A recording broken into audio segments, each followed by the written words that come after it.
Welcome to the Echoes of the Future, a looking glass that lets you peer into the fascinating intersections of culture, design, and psychology. In this episode, we're exploring the Y2K aesthetic, the vibrant, futuristic style from the late 90s and early 2000s that's making a surprising comeback. We'll dive into why this aesthetic feels so cool, its roots in nostalgia, and examine it through various psychoanalytic lenses that help us understand its appeal. So buckle up as we travel back to the turn of the millennium and explore its echoes in the present. First off, let's start by understanding what the Y2K aesthetic is. And we start with a quick overview of the Y2K aesthetic. This style, emerging around the turn of the millennium, is characterized by its bold, colorful, and futuristic elements.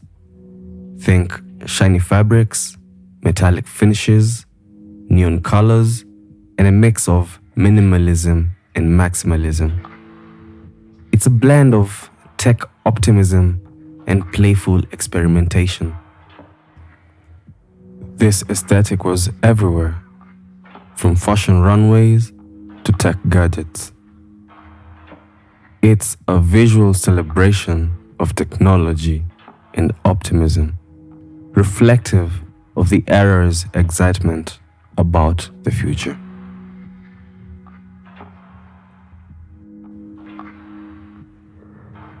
The Y2K aesthetic developed during a period of significant technological and cultural change. The late 90s and early 2000s saw rapid advancements in technology, including the rise of the internet, mobile phones, and personal computers. This period was marked by a fascination with the digital future, influencing design and fashion to reflect a slick, futuristic look. The name Y2K is derived from the Millennium Bug, also known as the Y2K bug. The Y2K bug was a major concern leading up to the year 2000. It involved fears that computers would malfunction due to the way dates were recorded. This event heightened public interest in technology in the future, contributing to the aesthetic's tech-centric elements. First up, technological products. The iMac G3 was a game changer. Released in 1998, it featured a translucent, colorful design that stood out in a sea of beige PCs. It symbolized the excitement of the digital age. Then there's the Nokia 3310, a mobile phone known for its durability and iconic look that captured the tech optimism of the time. Its simple, rounded design made it a staple of early mobile technology. Also, at around this time, a multitude of phones donning colorful faceplates made their way into the market. In pop culture, the Y2K aesthetic left a significant mark. The Matrix, released in 1999, introduced us to a sleek black leather look and green code that became emblematic of the era's futuristic vision.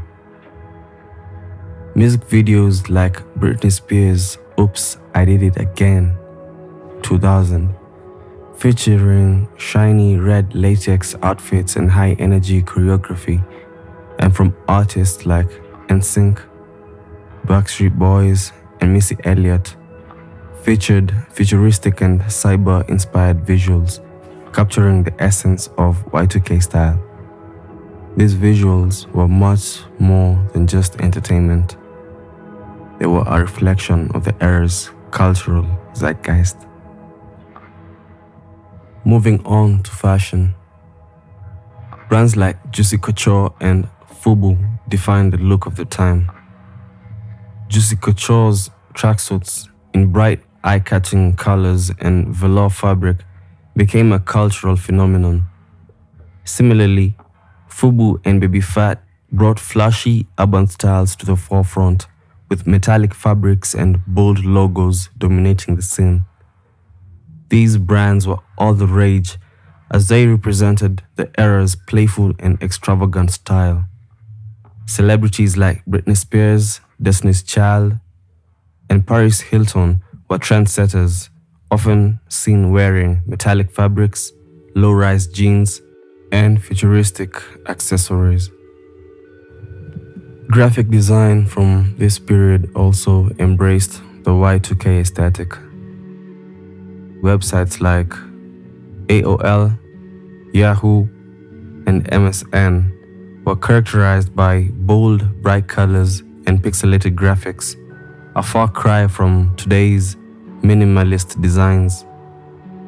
MTV visuals of the time, with their fast-paced editing, flashy animations, vibrant palettes, and striking graphics, mirrored the aesthetic's energetic and futuristic vibe.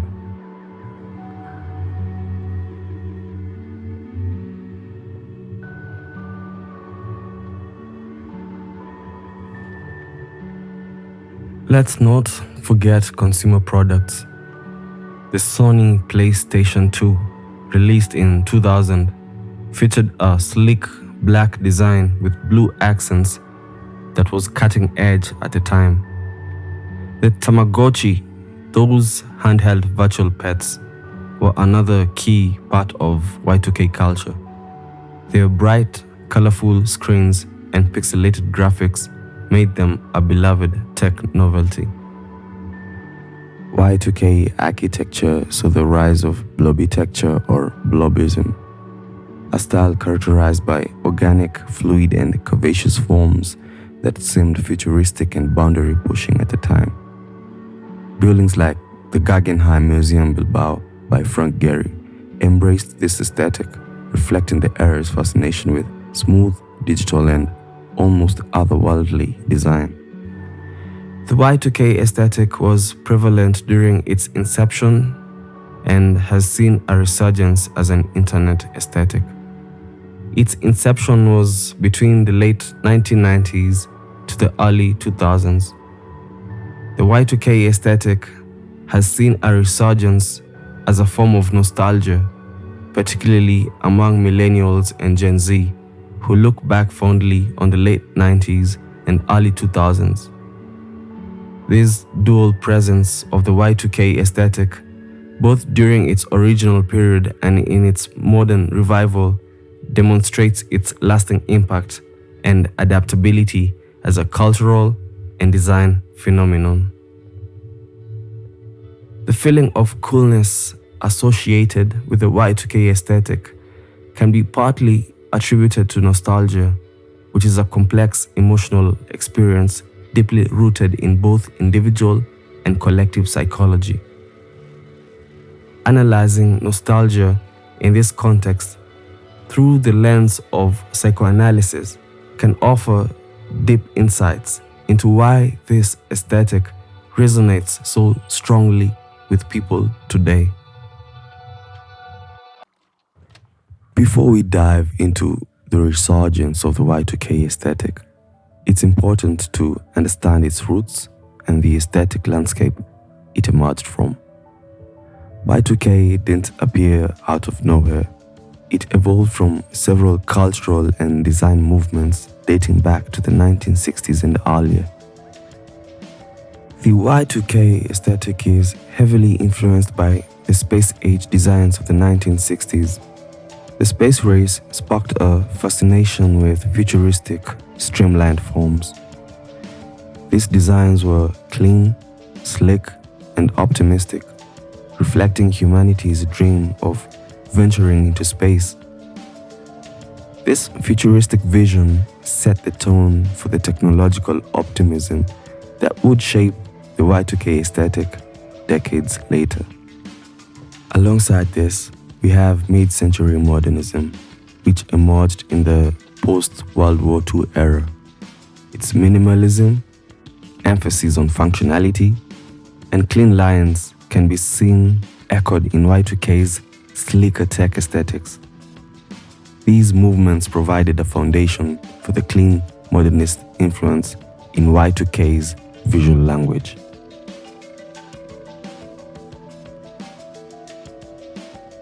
Moving on into the 1980s, cyberpunk became a major cultural force with its dystopian narratives and dark, gritty urban landscapes. Cyberpunk gave rise to a fascination with technology's darker side. Films like Blade Runner and anime like Akira explored these themes. By the 1990s, anime had also grown into a global phenomenon, with shows like Ghost in the Shell further blending tech-centric futurism with complex human stories. The influence of anime's slick, hyper-technological aesthetics carried directly into Y2K's shiny, high-energy visuals. Also, in the 80s, we have the Memphis Group, whose bold, colorful, and often chaotic designs broke with traditional aesthetics. The group's use of bright, clashing colors and geometric shapes laid the groundwork for the playful, maximalist elements that would appear in Y2K fashion and graphic design. What's interesting about Y2K's reign is how it coexisted with several other aesthetics, some of which adopted elements from Y2K. Movements like Gen X Soft Club blended the Y2K futurism with soft pastel hues, creating a more laid-back, dreamy vibe. Dark Y2K took the aesthetic in a grittier, almost cyberpunk direction, while fantasy Y2K leaned into the fantastical, surreal elements of Y2K, blending futuristic tech with whimsical, dreamlike imagery.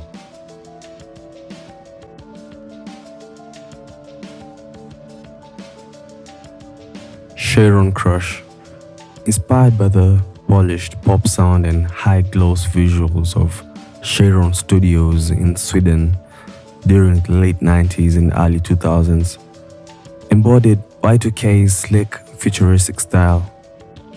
Artists like Britney Spears, Backstreet Boys, and NSYNC used clean patterns, geometric shapes, and choreographed performances to create a hyper-stylized, optimistic aesthetic set against bright, modern backdrops.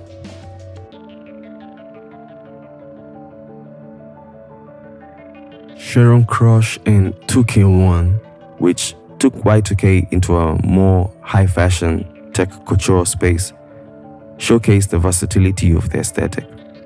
Vector Art and Metal Art captured Y2K's futuristic essence in music videos and games, and 90s Cool incorporated its optimism into a more playful, casual look.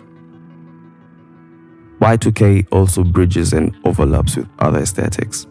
Grunge, which preceded Y2K, was much darker and raw, but it coexisted with the rise of tech-inspired design, especially as the internet began to take off. The Y2K aesthetic acted as a transitional bridge, smoothing the shift between Y2K's optimism and its successes. After Y2K, aesthetics like McBling, with its glitz and glamour, and Frutiger Aero, which leaned into smooth, classy tech elements, carried early 2000s design into the next phase. Y2K was not a singular vision. It was multifaceted, coexisting and evolving with different trends that borrowed from and built upon it. This aesthetic tapestry is what makes the Y2K era so rich and ripe for its current resurgence. And now for the second segment, we shall address the resurgence of Y2K. Fast forward to today, and the Y2K aesthetic is experiencing a remarkable resurgence. But what's driving this revival? Social media platforms like Instagram, TikTok, and Pinterest are buzzing with Y2K inspired content, including fashion, makeup, and graphic design. From retro fashion, such as butterfly clips, to nostalgic tech designs, such as chunky tech gadgets, these platforms are reintroducing the aesthetic to a new generation. Digital artists create Y2K inspired works using neon colors, glitch effects, and early internet motifs to evoke the era's style. Fashion trends play a significant role in this revival. Brands and influencers are embracing Y2K styles, bringing back items like butterfly clips, cargo pants, and chunky sneakers. Brands like Depop and Dolls Kill have capitalized on the Y2K trend, offering clothing and accessories that reflect the aesthetic. Collaborations between brands and nostalgic properties, e.g., Pokemon, Hello Kitty, often feature Y2K design elements. This trend is not just about vintage appeal, but also about reimagining the past in a contemporary context. The media landscape is also reflecting this revival. TV shows and movies are incorporating Y2K elements into their designs and aesthetics. For instance, shows like Euphoria and movies like Promising Young Woman use Y2K inspired fashion and makeup to evoke a sense of nostalgia and retrofuturism. This revival isn't just about nostalgia. It also isn't just a fashion statement. It's a cultural reaction. The Y2K aesthetic offers a contrast to today's complex and often anxiety-inducing environment. It provides a sense of familiarity and comfort, harking back to a time when the future seemed bright and full of potential. Now, on to the third segment. What does psychoanalysis have to say about this? So, why does the Y2K aesthetic resonate so strongly with us? It's deeply tied to nostalgia. Let's explore this concept through psychoanalytic theories. Contemporary psychoanalytic theories emphasize the role of nostalgia in identity formation. The resurgence of the Y2K aesthetic allows individuals to connect with their past selves, reinforcing a sense of identity and continuity. This is particularly relevant in an era of rapid technological and social change, where the past offers a stable reference point. Sigmund Freud's concept of the return of the repressed suggests that elements from the past that were once significant but later repressed can resurface in the present, often in altered forms. The resurgence of the Y2K aesthetic can be seen as a return of cultural elements that were once pervasive but faded over time. According to Freudian theory, nostalgia can be seen as a form of the return of the repressed.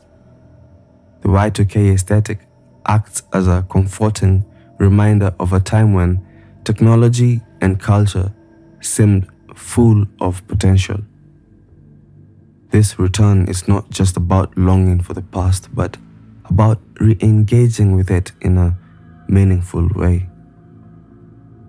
Freud also discussed nostalgia as a form of wish fulfillment, where individuals long for an idealized past that represents a time of perceived happiness and security. The Y2K era, with its technological optimism and cultural vibrancy, fulfills this nostalgic desire. Jungian theory offers another perspective. Jung's concept of the collective unconscious suggests that the Y2K aesthetic taps into shared memories and archetypes. The era's style evokes archetypes of youth, innovation, and optimism, resonating deeply with those who experienced or were influenced by it. The aesthetic becomes a symbol of a collective idealized past. The Y2K period is often associated with youthfulness, innovation, and new beginnings, archetypes that Jung believed are deeply embedded in the human psyche. Revisiting this aesthetic evokes these powerful archetypes. Object relations theory views nostalgia as a transitional object. These objects help individuals bridge the gap between internal and external realities, providing comfort and continuity. The Y2K aesthetic serves as a transitional object, connecting people to a cherished period and providing a sense of stability amidst rapid change. Lacan's notion of the imaginary is tied to the mirror stage, where the child first identifies with their own reflection, leading to the formation of the ego and the ideal self. The Y2K aesthetic, with its bold, colorful, and futuristic design, represents an idealized image of a vibrant and optimistic future. This imagery taps into a collective ideal of the early 2000s that many people nostalgically long for. The imaginary realm is filled with idealized images and fantasies. The Y2K aesthetic taps into these nostalgic fantasies of an idealized past. Lacan's symbolic order involves the realm of language, law, and social norms, essentially the structures that organize society. The Y2K aesthetic's return can be viewed as a reaction against the complexities and uncertainties of the contemporary symbolic order. It represents a longing for a time when societal and technological boundaries seemed more clear-cut and manageable. Nostalgia for Y2K can be viewed as a way of reasserting one's identity in the face of contemporary challenges. The aesthetic provides familiar cultural signifiers that offer a sense of coherence and stability, allowing individuals to navigate their current realities through the lens of a more straightforward past. The symbolic order, with its cultural signifiers, thus offers a sense of stability and identity amidst contemporary complexities. In Lacanian theory, the real represents that which is outside of language and cannot be fully articulated or integrated into the symbolic order. The resurgence of the Y2K aesthetic may reflect a confrontation with the real, our anxieties and uncertainties about the future and technology. The idealized past serves as a way to manage these anxieties by providing a tangible, albeit nostalgic, point of reference. Nostalgia also relates to Lacan's notion of desire and the sense of lack.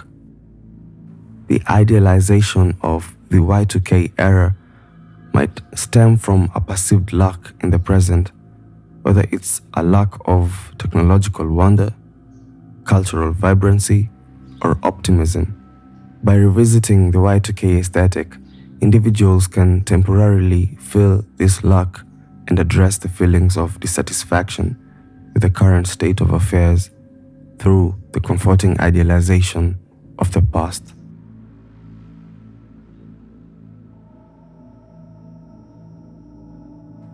In the fourth segment, we shall address the broader implications. The Y2K aesthetics revival is more than just a retro trend. Beyond individual nostalgia, it connects to broader cultural and philosophical concepts. Hauntology, a term coined by Jacques Derrida in his 1993 book Spectres of Marx, refers to the persistence of elements from the past in the present, creating a sense of spectrality or haunting. It suggests that past cultural forms, ideas, and aesthetics continue to influence and haunt the present. The resurgence of Y2K design elements reflects this haunting of earlier cultural forms. It's a way of bringing back the ghost of the past to navigate the present. In his 2009 book, Capitalist Realism, Is There No Alternative?, Mark Fisher describes capitalist realism as the pervasive sense that capitalism is the only viable economic and political system, making it difficult to imagine alternative futures. Fisher argues that this creates a cultural stasis where innovation is stifled and society becomes trapped in a loop of recycled past forms. From Fisher's perspective, nostalgia for past aesthetics is a sign of cultural stagnation. In late capitalism, where genuine innovation can be scarce, the recycling of past forms becomes prevalent. The Y2K revival is part of this cycle, where past styles are repurposed to fill the void of new ideas. Fisher builds on Derrida's hauntology, arguing that late capitalist culture is haunted by the lost futures of modernity. Instead of moving forward, society keeps reviving past aesthetics and ideas as seen in the resurgence of the Y2K aesthetic.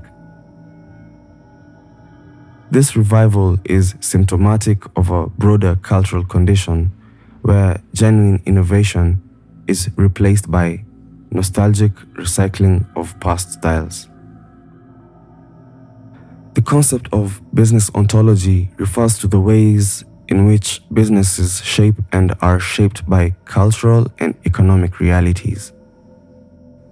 In the context of capitalist realism, businesses often capitalize on nostalgia as a marketing strategy, exploiting the longing for simpler or more optimistic times to sell products. Business ontology thus also plays a role in this phenomenon. By tapping into the Y2K aesthetic, they create a sense of familiarity and comfort for consumers, capitalizing on the emotional connections people have with that past, an idealized past, a past that actually didn't exist, only existing in our minds. The revival of the Y2K aesthetic can be seen as a manifestation of business ontology within capitalist realism. Fashion brands, media companies, and technology firms reintroduce Y2K-inspired products and content, tapping into the nostalgic desires of consumers who yearn for the optimism and simplicity of the pre-9/11, pre-recession era. This commercial exploitation of nostalgia reinforces the cultural stasis Fisher describes, where the past is endlessly recycled instead of creating new futures. And as we conclude, what does this all mean? The Y2K aesthetics resurgence is more than just a retro trend. It's a complex interplay of nostalgia, cultural memory, and psychological comfort. It offers a way to navigate and make sense of our current realities, through the lens of a past that feels more optimistic and vibrant. Whether it's through fashion, media, or design, the echoes of Y2K continue to resonate in our lives today. This phenomenon is also closely related to Mark Fisher's ideas on capitalist realism, where the inability to imagine alternative futures leads to a cultural recycling of past forms. Within this framework, business ontology plays a role in commercializing nostalgia, perpetuating the cycle of cultural stagnation and reinforcing the sense that there is no viable alternative to the current social economic system. From a Lacanian perspective, the appeal of the Y2K aesthetic is deeply connected to the interplay between the imaginary, the symbolic, and the real. The imaginary provides an idealized and comforting image of the past. The symbolic reflects a longing for simpler, more structured times, and the real highlights a confrontation with contemporary anxieties. Nostalgia for Y2K is thus not just about a desire to revisit the past, but also about addressing current psychological and cultural needs through a familiar and idealized lens.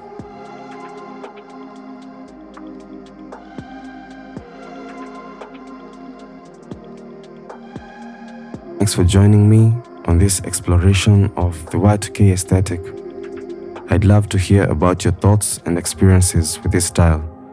Comment down below and share your Y2K memories and insights. Until next time, keep exploring the echoes of the future. Peace.